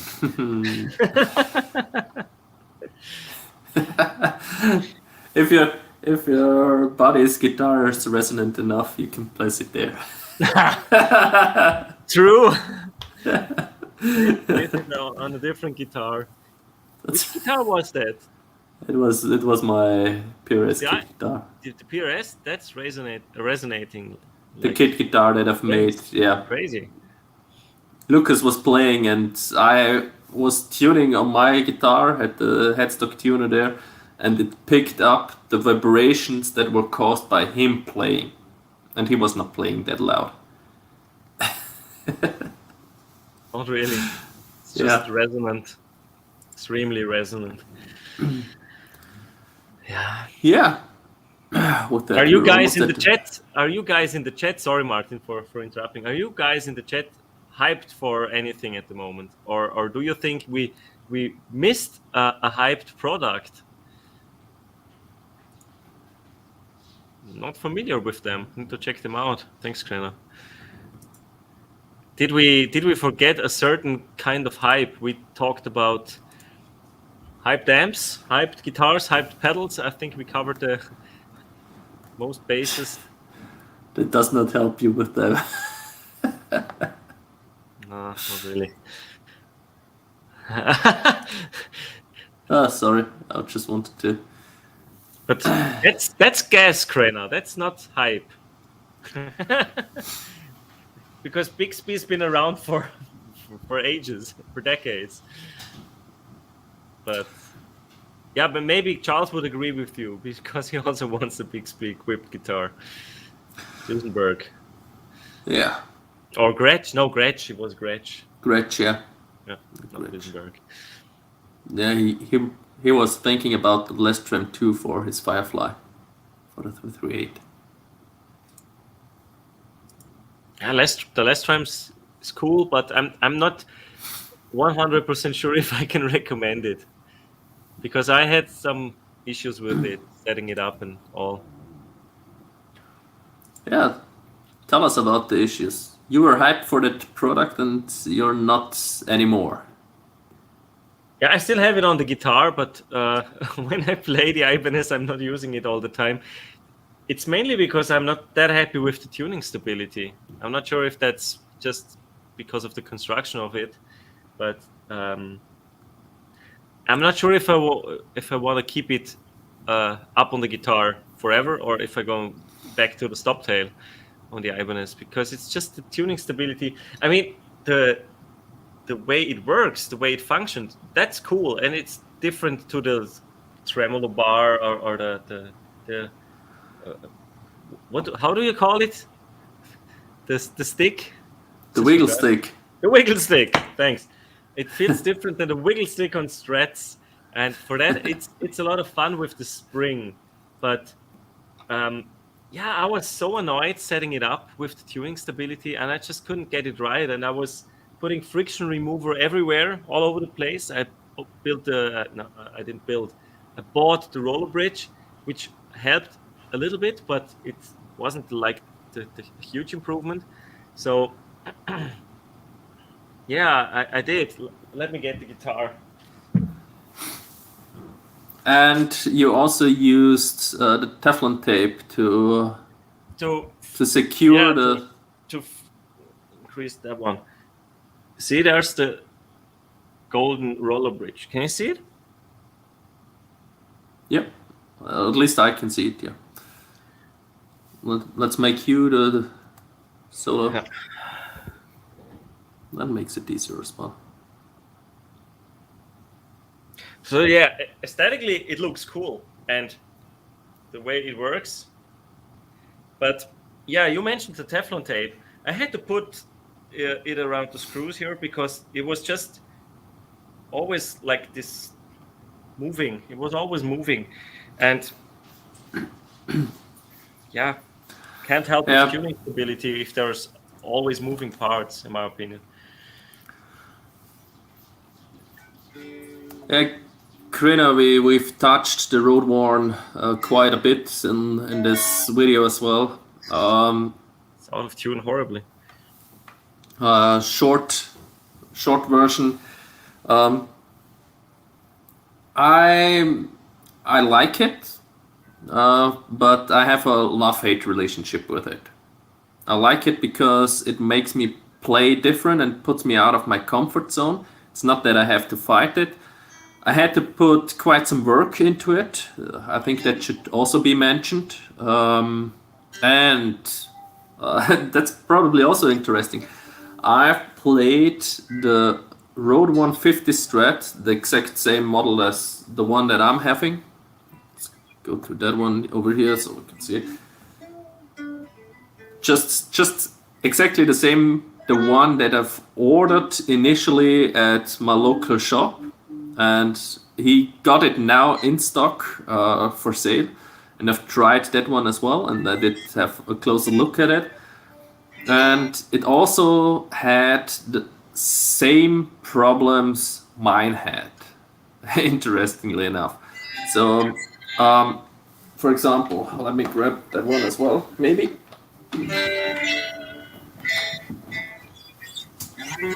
We're talking about it. So, yes.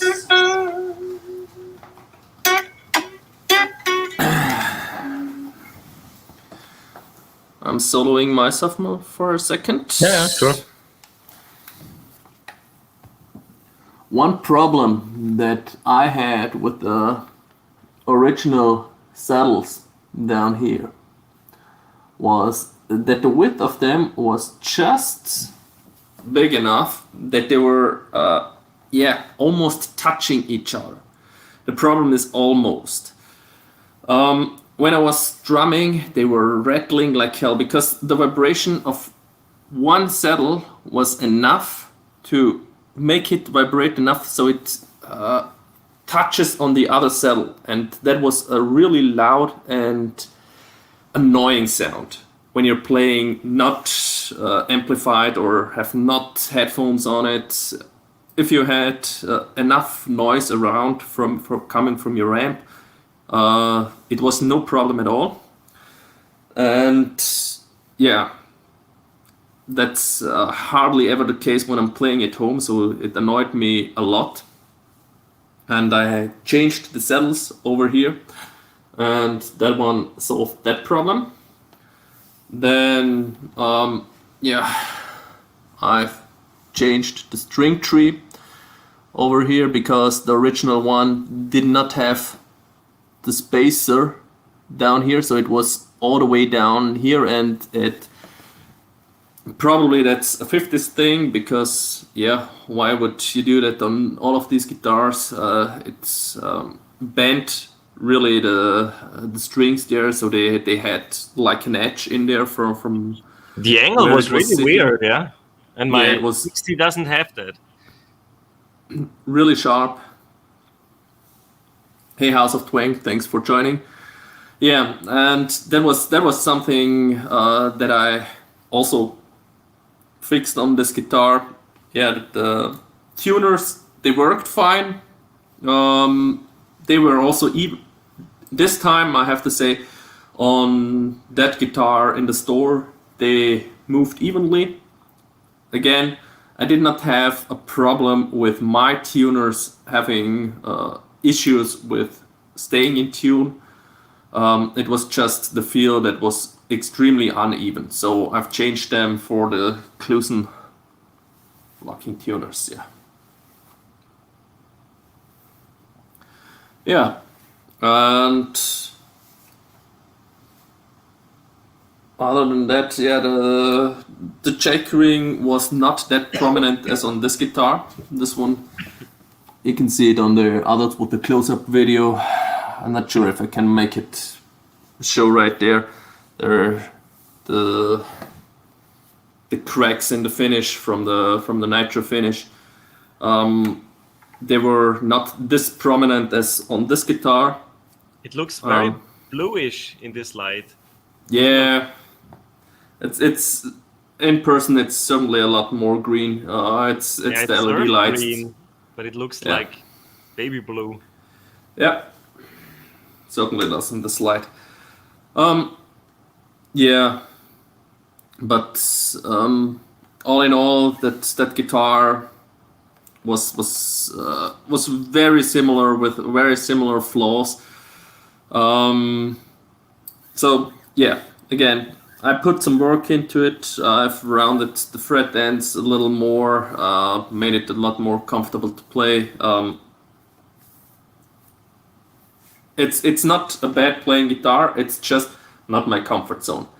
And that's what I like about it, but it also makes it not the guitar I gravitate to the most, obviously. Yeah, I think with that enough about this guitar. Yeah, I just put the Ibanez back as well. It's just when I tuned it up, the thing with the Les Tram is that you have to be, maybe you need to practice using it because you really need to get into the same position back again, because otherwise it's a little bit sharp, it's a little bit flat. If when you're using it, it's not going back to neutral, I don't know, to the neutral position where automatically where you would leave it off at each point. It's maybe it needs some kind of practice that you go back to neutral, so it's back in tune again. I read in some customer reviews that that's inherent to the product, so it's probably not. It's not a fault. It's just the way it works. But I'm just, I wasn't hyped after installing it and noticing that, because that's something that annoys me if you don't pay attention closely or have a headstock tuner on it all the time. Suddenly it sounds horrible because you're just this tiny bit out of tune, because it's not the tremolo is not in the perfect position, and that's, I don't know. Yeah, it's not ideal. That's why I'm not using any tremolos. Sorry? That's why I'm not using any wiggle sticks. Yeah. I don't use them a lot either, so I don't know. I still haven't decided if I want to keep it on the Ibanez or if I will install the stop bar again. Not at the moment. I mean, you don't have to use it. If you don't touch it, it stays in tune. So it's not a big problem.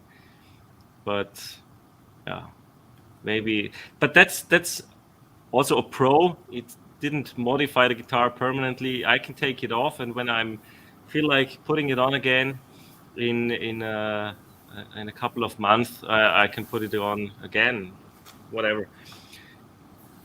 I don't know. Because wiggle stick, as Henning would say. You don't have to be sorry, Charles. It's not that it's bad. It's just I was hoping it would work differently, going back to the neutral, and I think it's just not exactly what I was hoping for. But it's not that it's bad. Hype around Solar. Probably not from your side, Martin, because that's absolutely not your style. Way too metal. I also wouldn't know where to try one. I think you have to buy to try. They're not carried by any shops. He has this warehouse in Spain and ships them out. I think you can't play them. See, the guitars. Sorry. The guitars, I think some of the models look really cool, but not being able to play them at all, that's hard. See, I'm hard to hype for a guitar that I can't try.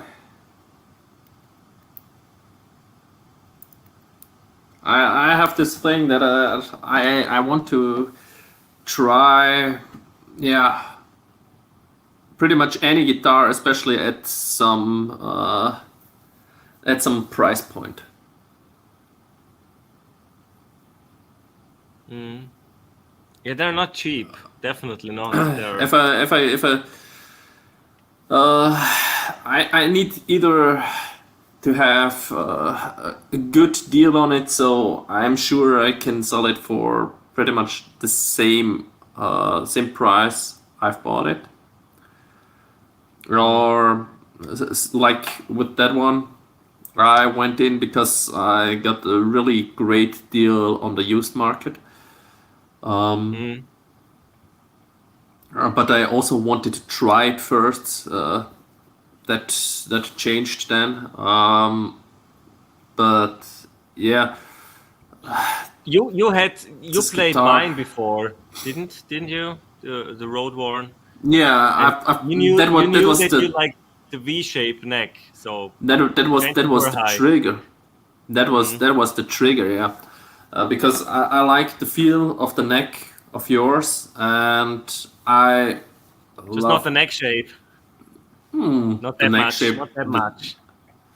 The neck shape was okay, but it was nothing spectacular. But I knew the 50s one had that V-shaped neck, and I love pretty much any V-shaped neck that I ever had in my hand. I loved it. It's with the Baja has the V-shaped neck. This one has a V-shaped neck. My Martin has the V-shaped neck. I love the Harley Benton V-shaped neck. It's the same as the Martin, pretty much. this thing has a V-shaped neck. I just feel at home with those. But all of them have soft V, right? There's no hard V. Of those you have? Yeah, I don't know what kind of V shape this one has, to be honest. But yeah, the others have a soft V. That one is fairly more prominent with the V. That one could be a hard V, maybe. But I didn't play that one, did I? Yeah, just a couple of minutes. I was fooling around, but yeah, I was not seriously playing it because, yeah, it's like beating a cat when I'm playing it. Yeah, poor thing. Slide is playing like a different instrument for me still. It's so different, and yeah, practice still and forever. Like with anything with guitar, but even more with slide. It's and then you play something, record it, and you think, oh well, this wasn't this bad, and you listen back to it, and you were so off pitch, man. Yeah, it's really challenging. Yeah, slide is a different animal. But definitely, yeah. Yeah, one more thing putting you out of comfort zone. True. And then there's the slide ring. Yeah. Next level, again, bringing you out of your comfort zone. Yeah. Keeps it interesting. Yours, I'm still not used to the way yours looks. Yeah, I've modified.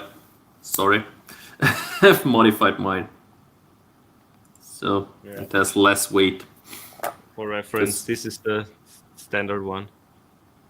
Yeah, I've cut off the top, cutting off 10 grams of it. The original Martin is modding everything, even slides. The original one has 55 grams. This one has only 45 anymore, and this one I think has 30 or 35 gram. This whole ceramic slide. Yeah. Just as a reference, it was enough. The weight was so much that I had to lift the slide ring by force from the strings, so it does not press too much on the strings on my guitars. Yeah, I'm too familiar with the dying cat sound. It's just unbearable. Well, my son learns violin, so I'm in good company. No, you put your finger there.